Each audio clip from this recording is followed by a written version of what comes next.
এই সরকার সংবিধানের ধারা মানছে না। সমতা কোথায়?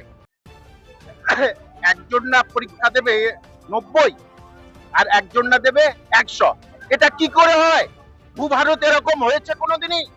আর দীর্ঘ 16 বছরের পর 16 সালের পর পরীক্ষা নেই।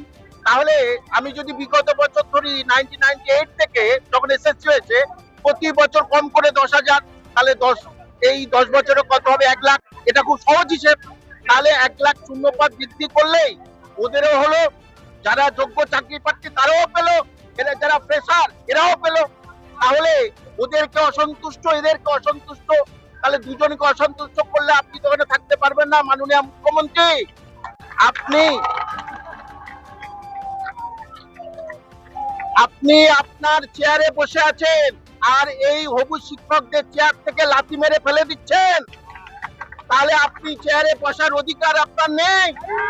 আপনি চেয়ার থেকে সরে আসুন, তাহলে বুঝবো আপনার এই সমস্ত শিক্ষিত ছেলে মেয়েদের প্রতি আপনাদের কোনো ন্যূনতম দরদ আছে। এবং এতদিন ধরে ইচ্ছা করে গড়িমসি করে এই জিনিসটা করলেন কেন? এবং বললাম ইমিডিয়েটলি এই যে ভেরিফিকেশন বন্ধ রেখে এদের জন্য ব্যবস্থা করতে হবে, পেশাদের জন্য আরো 1 লাখ সিট দিতেই হবে।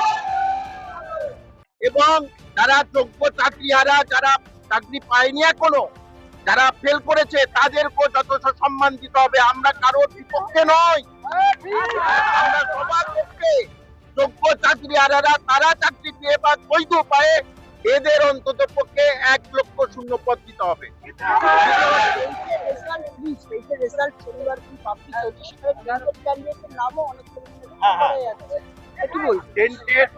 দেখুন, এই ভূভারতে নেই। আমার হচ্ছে সর্বাধিক হচ্ছে 60 নম্বরের পরীক্ষা প্লাস 10। আমার তো 70 নম্বর ফ্রেশারদের। সেখানে কাট অফ কি করে 70-এর উপরে হয়? আমার তো 70 কি করে হয়?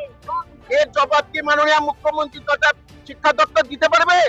তাদের কথা ছেড়ে দিয়ে তারা 10 নম্বর পেয়ে যাচ্ছে, এদের কি হয়? এদের তো 60 আর 10 70। তাহলে 70-এর উপরে ভূভারতে কোথায় হয়েছে কাট অফ? তাহলে এই অবিচার কেন? সংবিধানের সমতা নিয়ে আসতে পারছেন না কেন? সামনে ভোট, মাননীয় মুখ্যমন্ত্রী, আপনি রেস্টি প্রস্তুত থাকুন। ওখান থেকে এরাই আপনাকে টেনে নামাবে গণতান্ত্রিক উপায়ে।